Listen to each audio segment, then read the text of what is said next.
Assalamualaikum warahmatullahi wabarakatuh. Nama Imro'atus Solikah, NIM 22811341487 dari kelas A30. Di sini saya akan memenuhi tugas fikih tentang konsep ilah atau sebab hukum dalam fikih mazhab Syafi'i dan fikih mazhab Hanafi.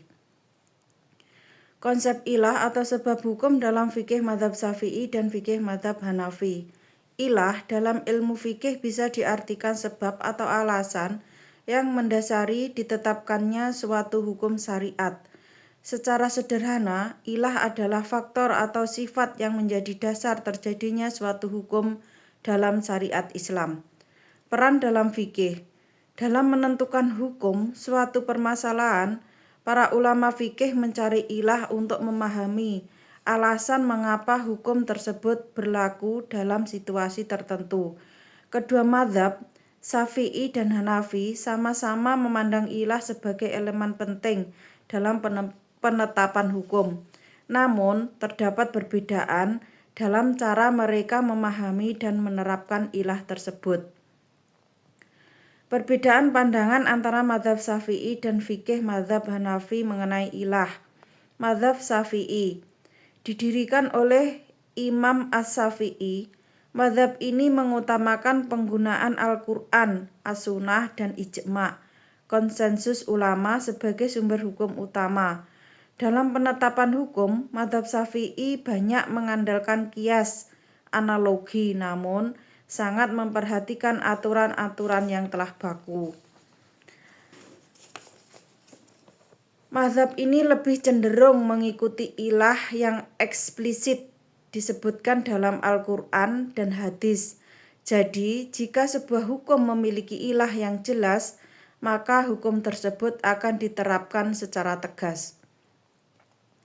Pendekatan yang lebih tekstual dalam mazhab Syafi'i, penentuan ilah lebih ketat dan berbasis pada teks-teks yang jelas dari Al-Quran dan As-Sunnah. Misalnya, jika dalam hadis atau ayat disebutkan bahwa suatu hukum berlaku karena adanya suatu kondisi atau sifat, maka ilah tersebut akan diterima sebagai dasar hukum. Mazhab Hanafi didirikan oleh Imam Abu Hanifah. Mazhab ini dikenal lebih fleksibel dan luas dalam menggunakan qiyas, bahkan melibatkan istihsan, penilaian hukum berdasarkan kebaikan umum, dan ihtidal, penarikan hukum dari prinsip-prinsip dasar. Dalam mazhab Hanafi, penerimaan terhadap ilah lebih luas. Mereka cenderung lebih terbuka terhadap ilah yang dihasilkan dari qiyas atau penalaran. Dalam hal ini, mereka lebih fleksibel dalam menentukan ilah, asalkan dapat memberikan maslahat atau kebaikan yang lebih besar. Contoh hukum zakat pertanian dan batas minimal harta dan zakat. Zakat pertanian.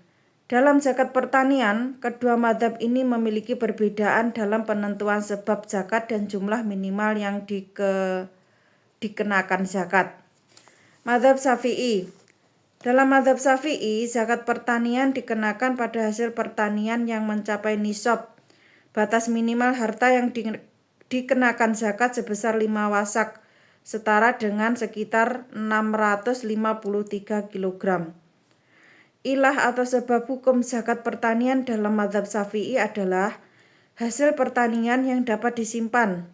Yang dimaksud dengan ilah ini adalah bahwa zakat dikenakan pada hasil yang dapat disimpan dalam waktu lama, karena itulah memiliki nilai jual dan dapat berkembang. Mazhab Hanafi. Dalam mazhab Hanafi, zakat pertanian juga dikenakan pada hasil pertanian yang mencapai nisab 5 wasak, tetapi dengan persyaratan yang lebih luas.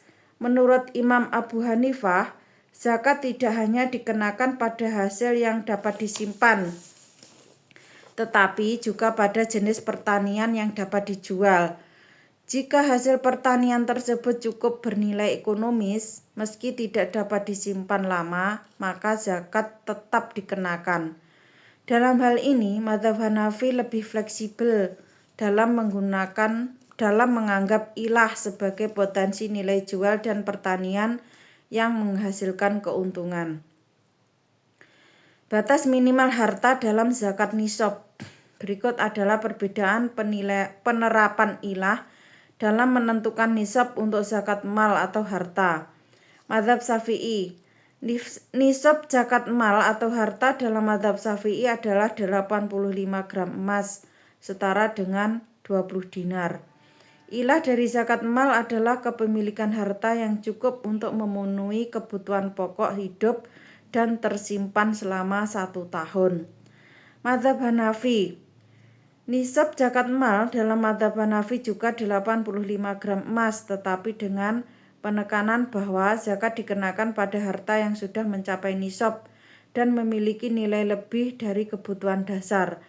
Dalam madzhab Hanafi, ilah zakat bukan hanya pada kepemilikan harta, tetapi juga pada kemampuan untuk mengelola dan menambah harta. Sehingga, jika seseorang memiliki harta yang mencapai nisab dan mampu mengelola atau berinvestasi, maka zakat tetap wajib meskipun dalam keadaan tidak terlalu berkembang.